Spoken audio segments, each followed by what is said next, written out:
Yes, so good evening, learners. I believe I am audible now.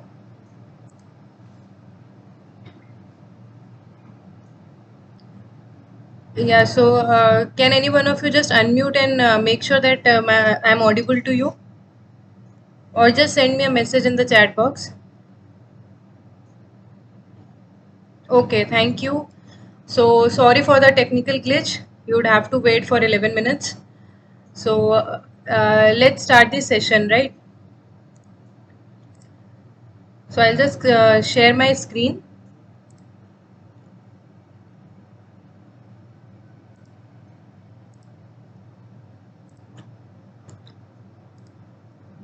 Okay, so we in this lecture we are supposed to do two things.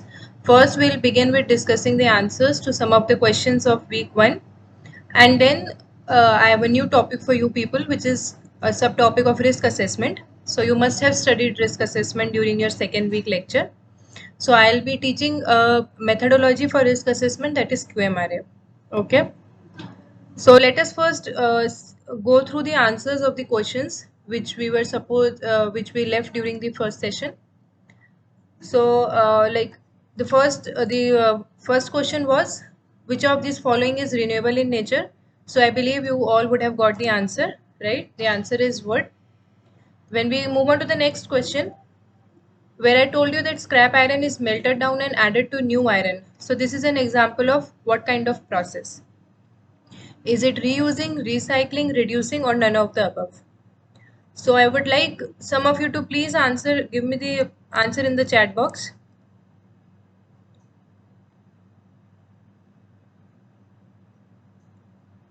I see there is no answer, so I'll just repeat the question once again, okay?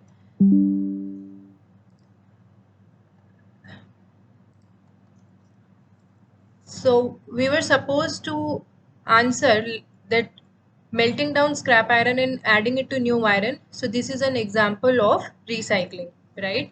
Because you're just recycling a waste product and reusing it into or adding it into the newer one.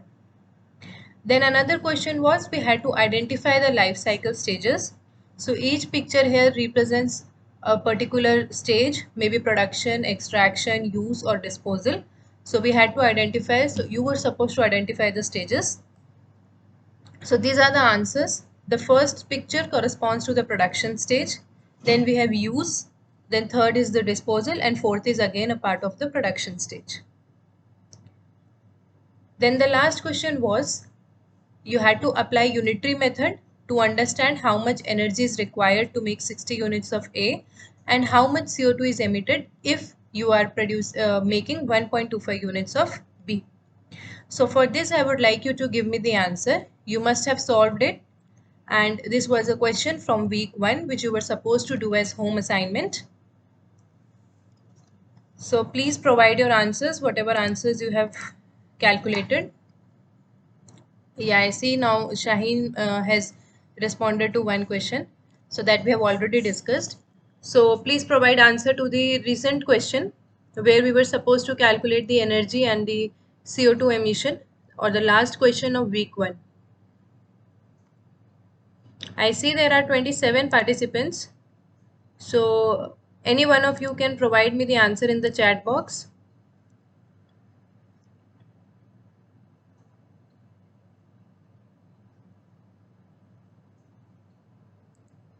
Okay, so since nobody is responding, so you had to apply unitary method here. So for making 60 units of A are required to make 1 unit of C, and 25 kilojoule energy is required to make 5 units of A, right? So you had to calculate how much energy is required to make 60 units of A. So you have like 25 kilojoule.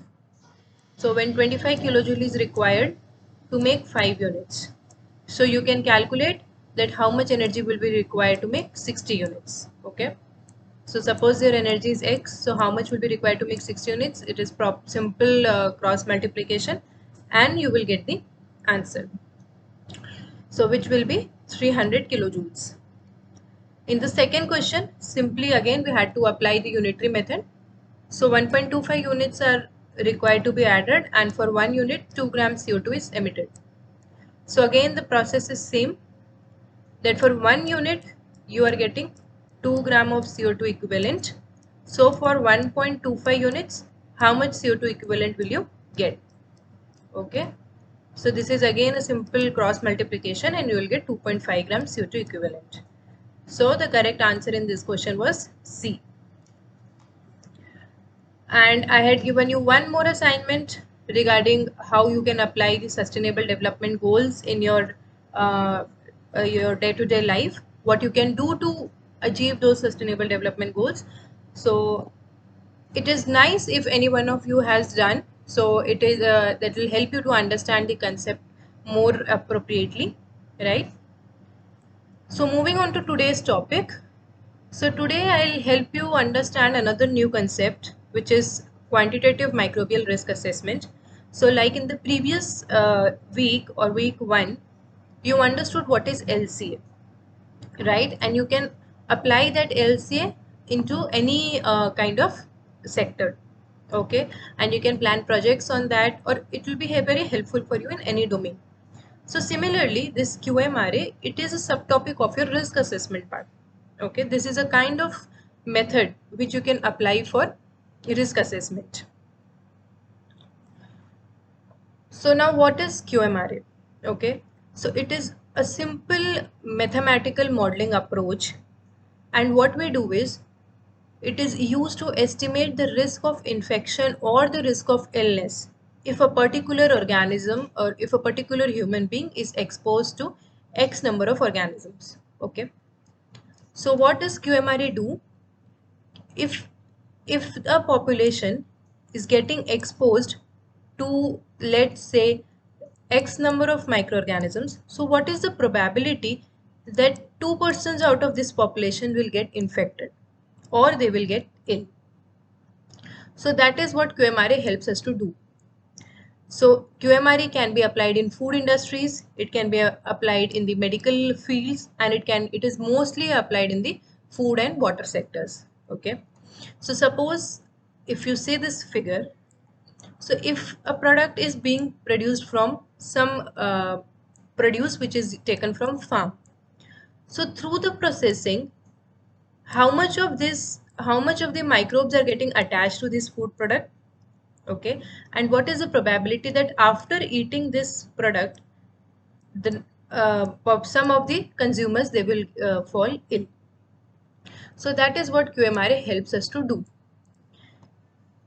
And I know I feel or I think that most of you may know, like there are certain kind of microbes or small like bacteria and viruses. So post COVID, this concept of microbes has become very well known now. So you being from any field, you now know that what are microorganisms, right? So they have the capability to cause diseases. So this QMRA helps us to see that what is the probability of illness if a population is getting exposed to such disease causing microbes through any process, maybe through consumption of food which is contaminated, maybe through consumption of contaminated water, or maybe through contaminated surfaces. Okay.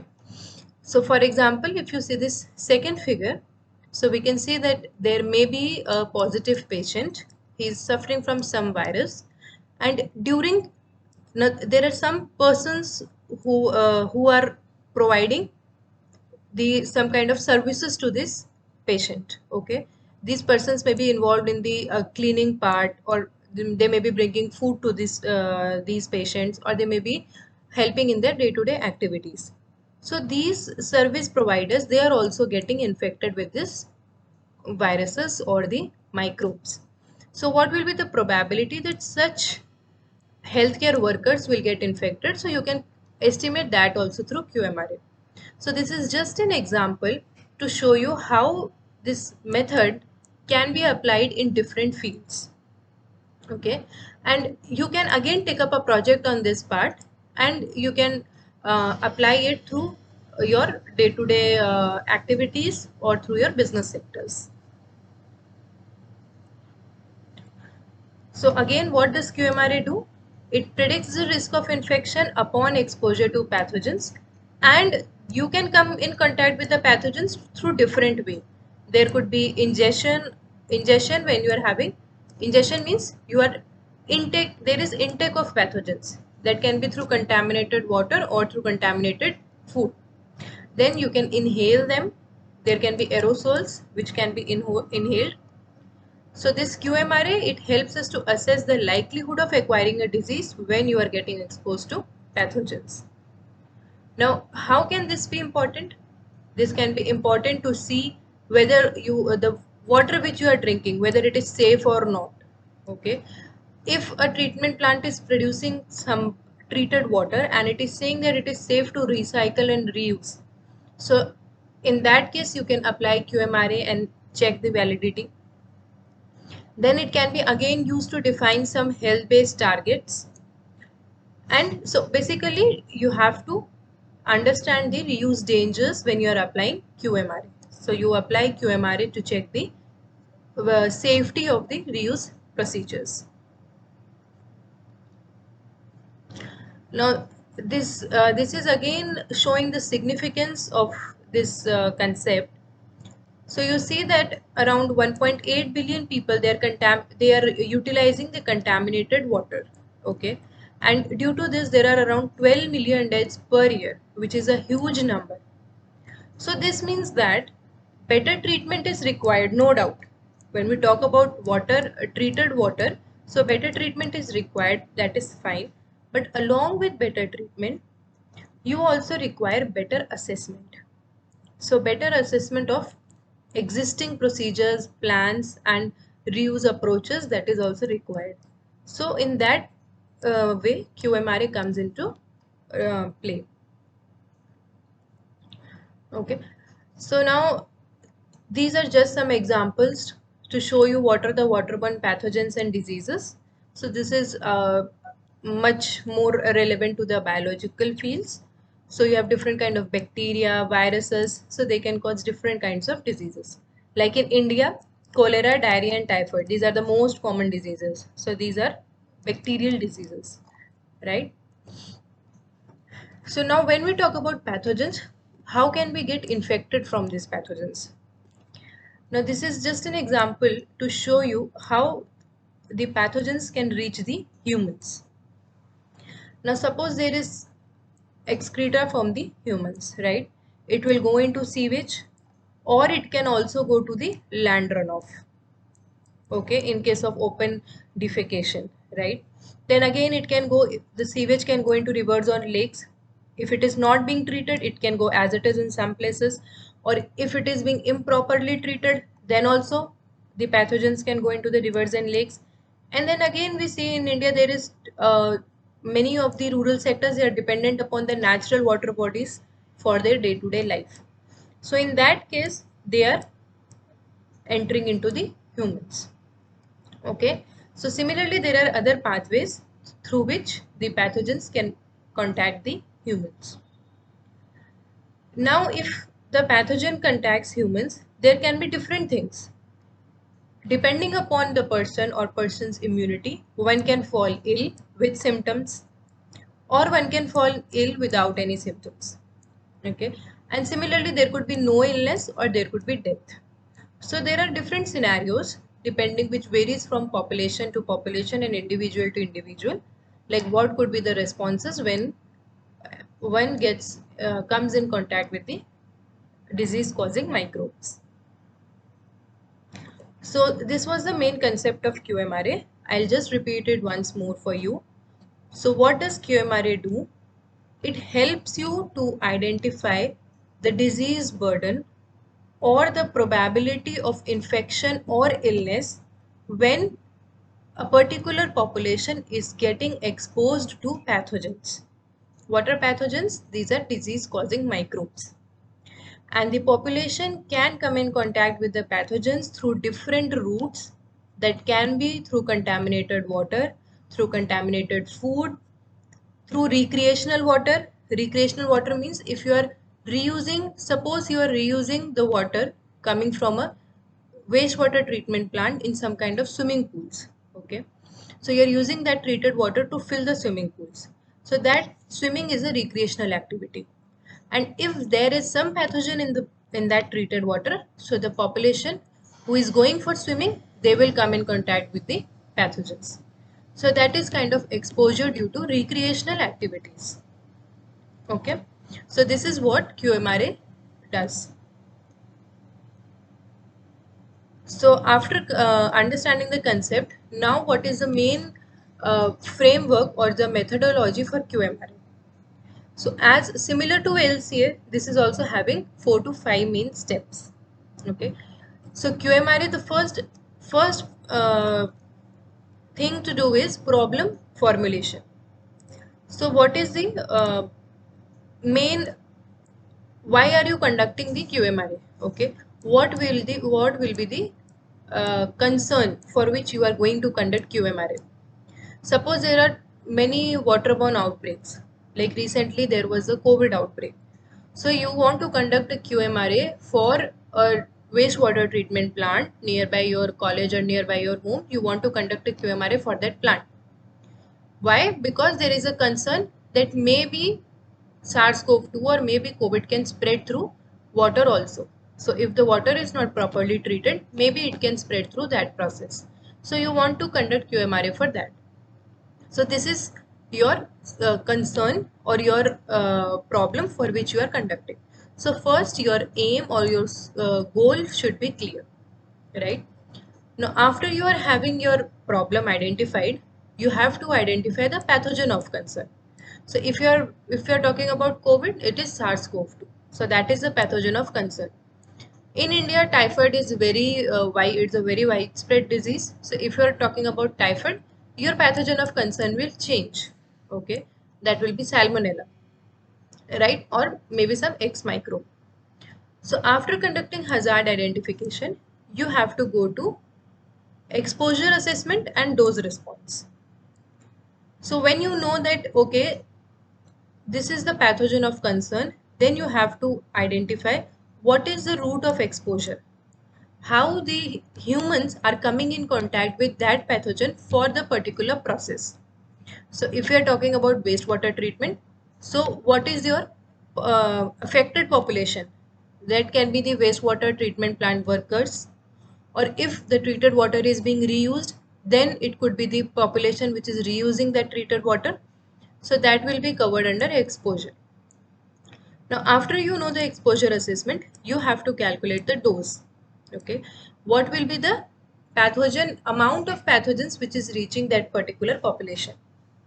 Now, when you have calculated the dose, you convert it into a response model.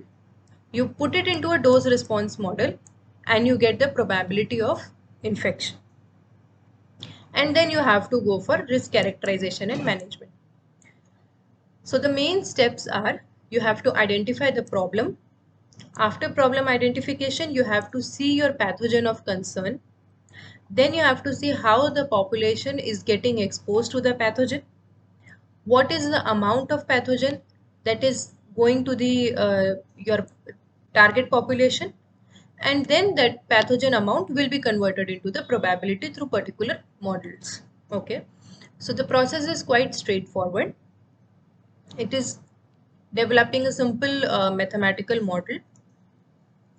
Now, when we talk about with respect to your wastewater treatment and QMRA, so this is the main methodology. Okay, this I've just concised for you. Now, what you do, you have to calculate, you have to first see the pathogen concentration in raw water, right?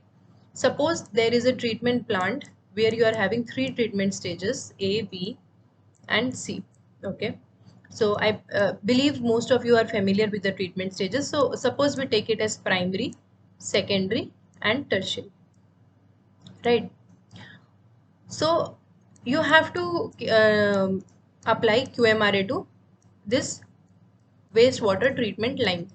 Okay, you have the treated water here and you have the raw wastewater in the beginning.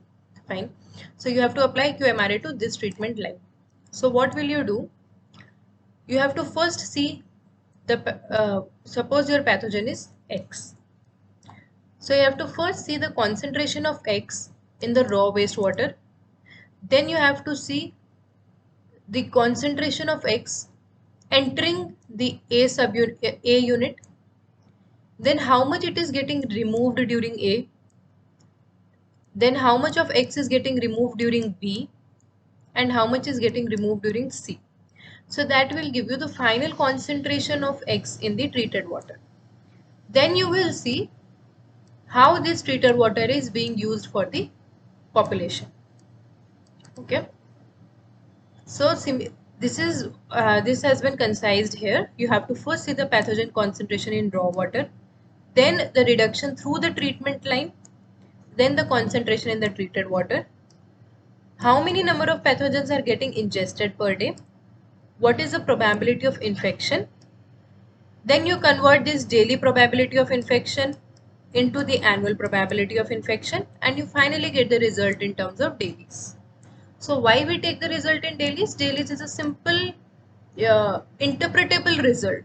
So this QMRA is maybe not widely applied in India, but it is widely applied in across the globe, and mostly it is used as a very this important tool when we are talking about policy making. So this shows you the overall methodology of applying QMRA. Now, when I talk about the removal of pathogen through the treatment line, so if there is 100 pathogens going in the raw wastewater, obviously there will be some reduction during the different stages of wastewater treatment. So how do we calculate this? We calculate this in terms of log reduction values. So this is a simple formula. Log reduction is log 10 Cb minus log 10 Ca. So this is the concentration of microbes before treatment, and this is the concentration after treatment. Okay.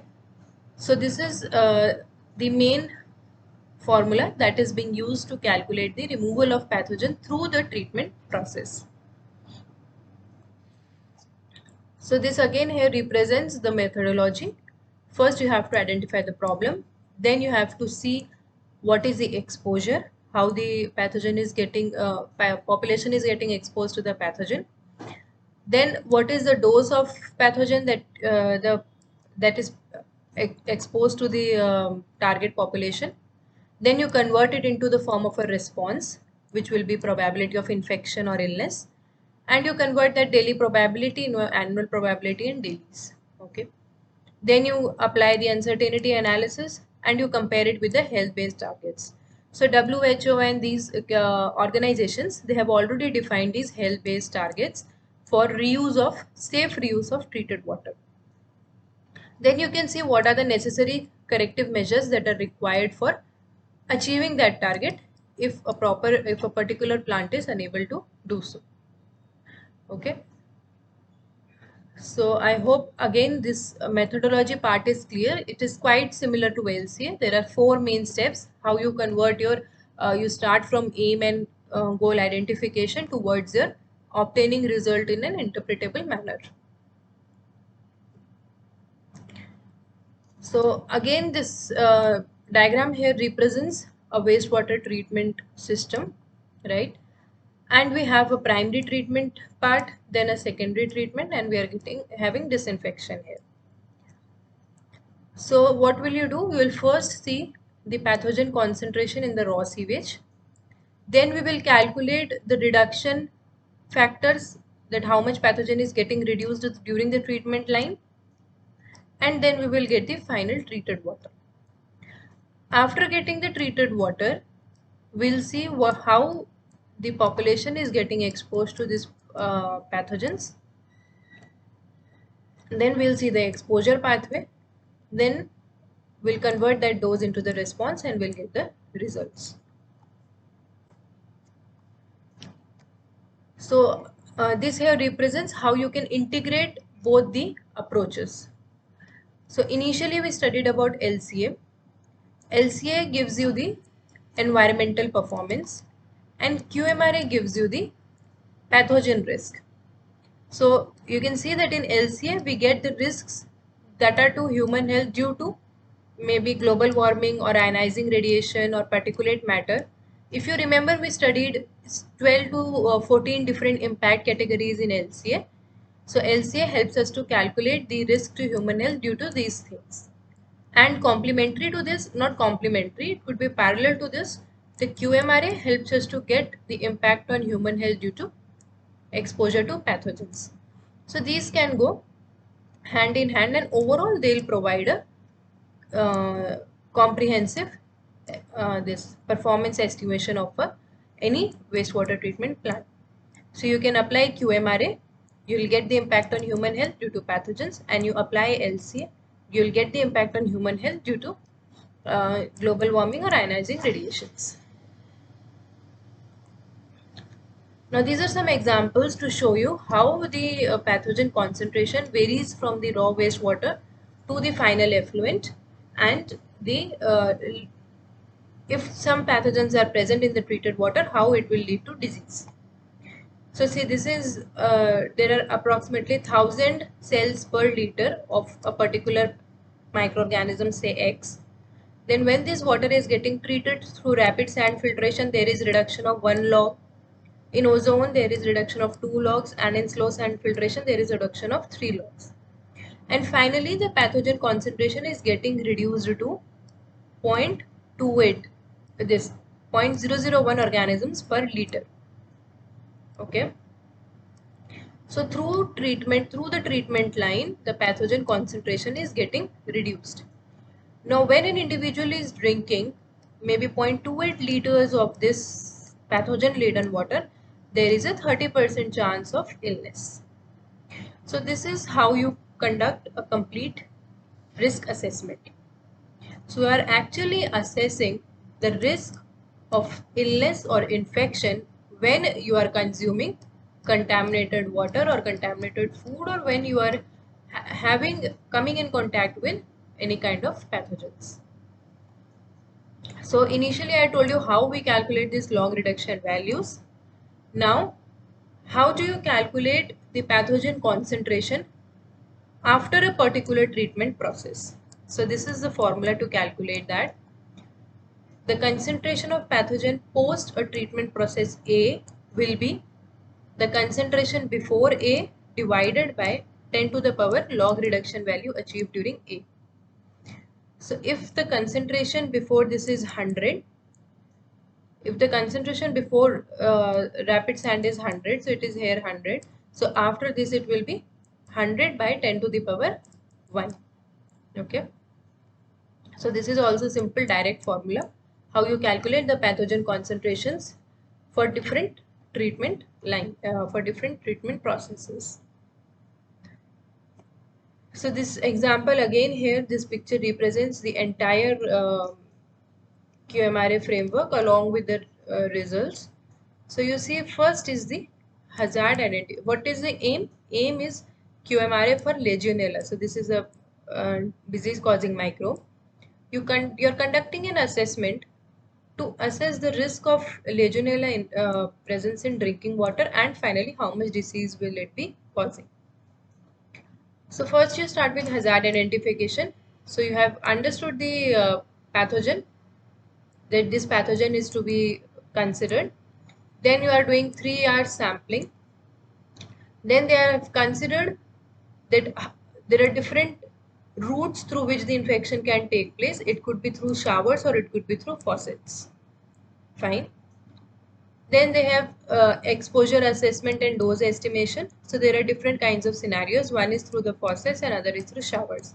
So they are conducting QMRAs for this. So QMRA can be as simple as you want, and you can make it as complex as you want, right? Because you can take different kinds of scenarios. Okay, you can consider different kind of exposure routes. So the exposure route could be like they have considered shower and toilet faucets. So there could be another exposure routes, and then there could be other frequencies also. Like here we have 2.8 minutes per week for faucets and 49 minutes per week for showers. So all these things can change, and you can create different kinds of scenarios. Then they have risk characterization, and finally they have evaluated the disease burden. So now I have a example of a Health Canada QMRA model. So this is prepared by the Canada government, and it is available free of cost. You can just drop them a mail. This is the URL I have provided. You can just drop them a mail and they'll give you the model, and you can understand actually how all these things work. Okay. So I have taken this example to just show you and to make you understand the concept more clearly. So before going into this, I believe there are no doubts regarding what is QMRA and what is the basic methodology. If there are any doubts, I request you to please drop it in the chat box. I'll just see the chat box once. Okay, so I see there are some questions regarding these. Yeah, these things can come in your exam.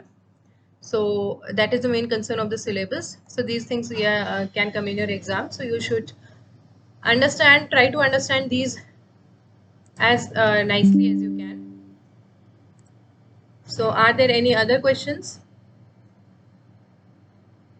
Okay, so if not, we'll just proceed further. Okay, so this is a model which you can also go through, and you can check this. So this model has been developed to understand or to calculate the risk of illness based on certain water pathogens, and it is mainly for drinking water. Okay, so this is the report. You can see it is guidance on the use of QMRA in drinking water. So these are some Excel screenshots which I have put up here for you. So you see here we have the pathogens of concerns. So these are the pathogens of concerns. These are different 5 pathogens. So they have calculated the raw water pathogen concentration. Okay, so these are the raw water pathogen concentrations. Now after calculating this, they are considering different treatment barriers. So if you are having coagulation or only coagulation flocculation, so these are the different treatment barriers. Then for each kind of treatment barriers, they have different kinds of log reduction values.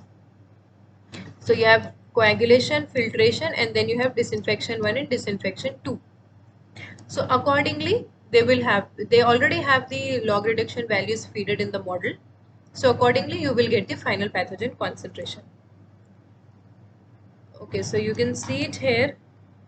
Again, there is a primary disinfection 3 as well. So you just put in the daily consumption.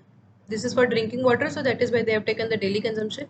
You put in the daily consumption, you put in this raw water pathogens, it is already there. Then you have to just select what are the different treatment barriers, and you get the results. So what are the results? Here you have the daily probability of infection. You can see for each pathogen, this is a daily probability of infection, and this is a total probability. Now these pathogens, how are these selected? So they are selected as per the disease, they're as per the number of cases of a particular disease. Suppose E. coli is responsible for 100 diseases per month, or Campylobacter is responsible for 200 diseases per month. So based upon the disease prevalence and the in relation to that particular geographical region, they consider the different target pathogens. Then here the daily probability of illness is then converted into annual probability of illness, and till the end the annual probability of illness is finally converted into dailies. So this is the most interpretable result in terms of dailies. Okay, and then this is again the model calculations and the dailies per year per population. So you get the annual dailies for the entire population. So this is again the results. So you get results, you can get results in terms of this, right? And this is the probability. Now there are different formulas. Okay, so how you reach from log reduction value, how you reach from applying a particular this treatment barriers till the probability of infection. So there are different models. You can get it is easily available in the literature. through which you convert it into the probabilities, and through which the probabilities are converted into the dailies. Now these are the different kind of log reduction processes. So for each pathogen, you have the overall log reduction value. Okay. Now this is an open source again. So I've collected it for you. You can understand the topic more in detail through this QMRA wiki. So you have all kinds of information regarding each step here.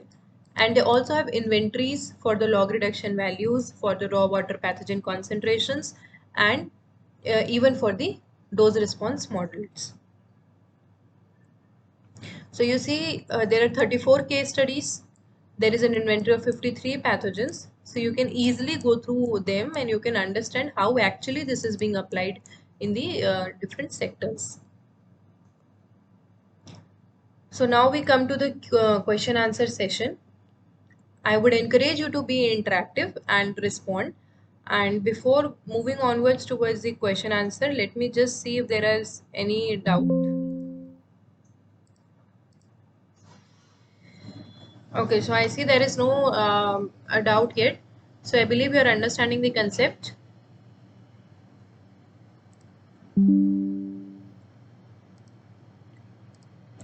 Okay, so I have not provided the answers to these questions. So I would request you to please note down the questions or take a screenshot, and we'll again discuss the questions in the next session. So first question is, what is the main objective of risk assessment? So if you are conducting risk assessment, what will be your main aim? You have to identify the hazard, or you have to know the source of pollutants to evaluate the hazard and minimize the risk, or remediation of contaminated sites. So what will be the main aim for the overall risk assessment which you are conducting? Then the second question is, what is the first step in a risk assessment?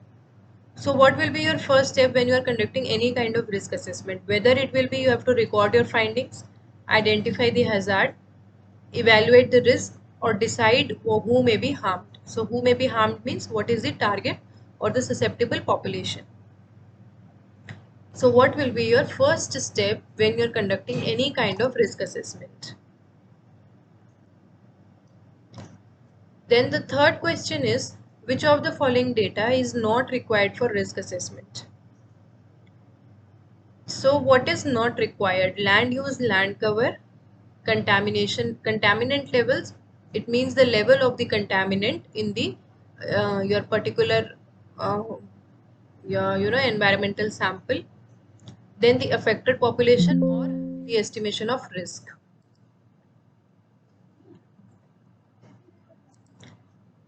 Just give me a second.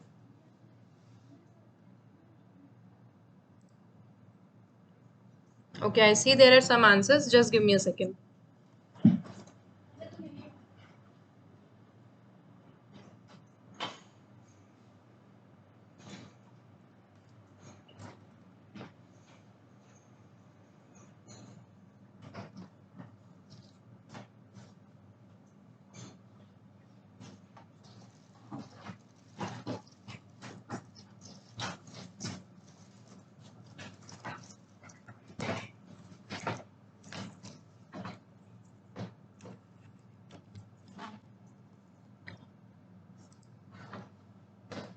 Okay, yes. So I see there are some answers to the questions. So I believe you people are understanding the concept. So most of them have replied C for the first question. So let us see if it is correct. Okay, yeah. So that is fine, to evaluate hazard and minimize the risks. So main aim, why you're conducting any kind of assessment? Because you have to first identify what is the problem, and then you have to come up with a solution. So that is fine. So the correct answer for first will be C. Then for second question, we have B. Okay, so what will be the first step in risk assessment? First step will be you have to first identify what the problem is. Okay, so the answer will be B, that is identify the hazards. For third question, A. Okay, for second, B. Okay, so for third again we have A. Which of the following is not required? Obviously, you don't require land use, land cover. You are not conducting any kind of environmental assessment. You are conducting this risk assessment. So for that, you will require the contaminant level, the population which is going to be affected, and obviously you have to estimate that risk. Okay, so we have already discussed the answers for first three questions. Let us move on. So the fourth question is, which of the following is not included within the scope of a QMRA? Disease due to pathogenic bacteria, due to pathogenic virus, health hazard due to GHGs, or disease caused by protozoa. So when we are talking about QMRA, what will not be assessed by that method? Whether it will be diseases due to bacteria, viruses, protozoa, or health hazards due to GHGs.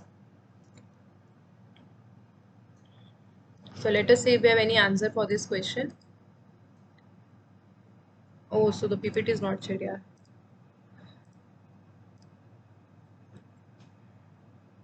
So is it visible to you now, the presentation?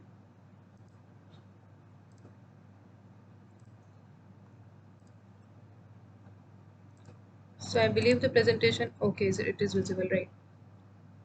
Right, thanks. So for first, the answer is C, to evaluate hazard and minimize the risk. For second, the answer is B. The first step in risk assessment is hazard identification. For third, which of the following is not required? Land use, land cover is not required for risk assessment. You require contaminant level, affected population, and risk estimation. Now the fourth question is, which of the following is not included and it is not within the scope of QMRA? Disease due to bacteria, disease due to virus, health hazard due to GHG, or disease due to protozoa. So which of these will not be considered when we are talking about a quantitative microbial risk assessment, that is a QMRA? Now the fifth question is, QMRA can be applied to support water safety planning and specific control point parameters for pathogen management, estimate and characterize the risk associated with foodborne illness for food safety, set recommendations on reuse applications of treated wastewater, or all of the above. So you can apply QMRA to which sector? Whether it is for water safety planning or food safety, or when you are talking about reuse applications. So let us see if we have answers for question 4th and 5th. Okay, so when we talk about question 4th,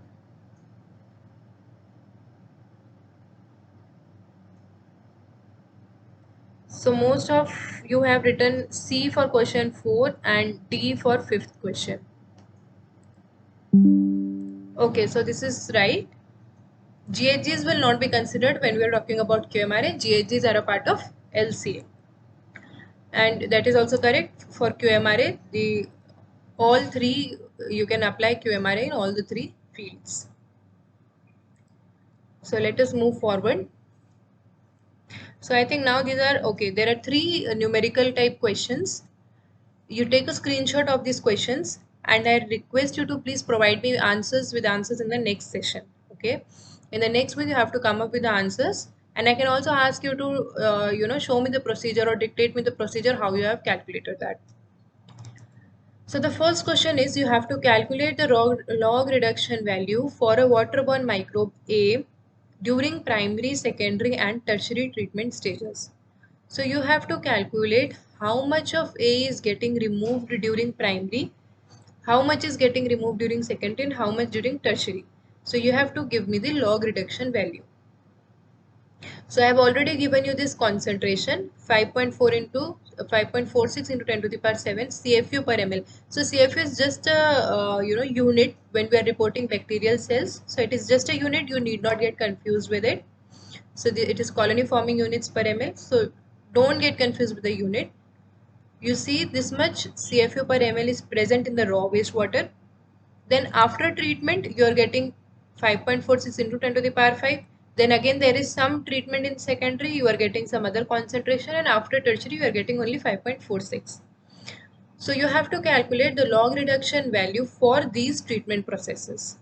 Okay. I hope the question is clear to everyone.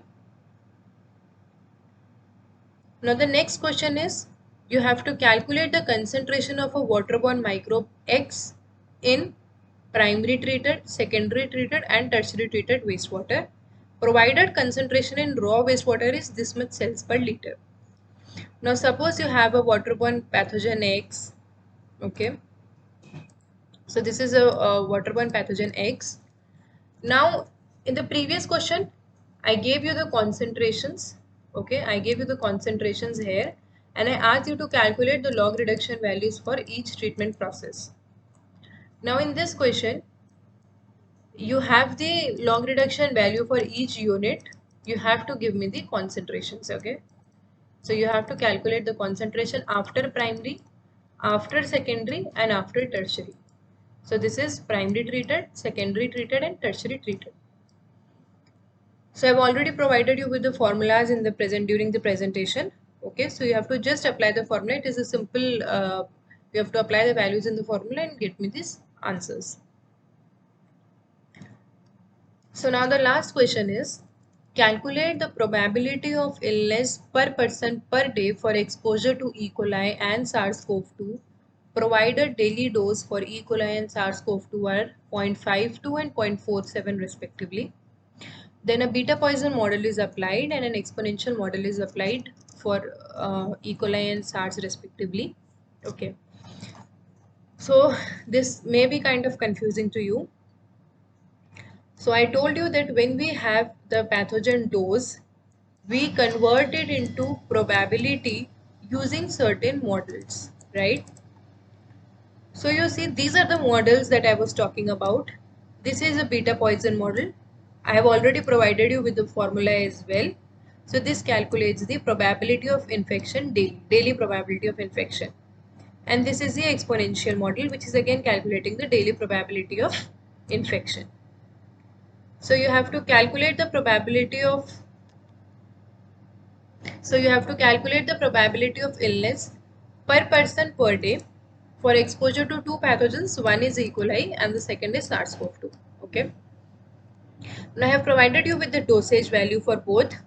For E. coli it is 0.52, for SARS it is 0.47. You have to apply this beta Poisson for E. coli and you have to apply exponential for SARS. Okay. Probability of illness by infection is 1. So this means that if a person is getting infected, he will fall ill. Okay. So this is 1. So you don't have to, get really confused with this. You just apply all the values. So if we talk about beta Poisson model, this is the dosage. So for dosage for E. coli, I have already given you 0.52. N50 and alpha values are already given. So you just directly apply the values and you will get the probability of infection. Similarly, when we talk about the exponential model, this is 1 minus e to the power minus d by k. So this is the dosage which is already given. The value of k is already provided. You just have to put in the values and get the daily probability of infection. So you just calculate this. This is a simple formula. So it will help you to understand how actually you are converting that dose into the probability of illness or infection. You see, till here we are getting the different cells. Okay, the amount of pathogens, cells per liter in the tertiary treated or in the secondary treated. So how these cells per liter is actually getting converted into probability, this you will understand through this question. Okay, so I expect you to come up with answers of question 6, 7th and 8th. I'll just you can just take a screenshot and the video will also be uploaded in the YouTube channel and you will also be provided with the presentation so you can go through that. Okay, so that's all for today's session. I believe you have understood something new. Okay, so if we have any doubts, you can post it in the chat box or else we can end the session.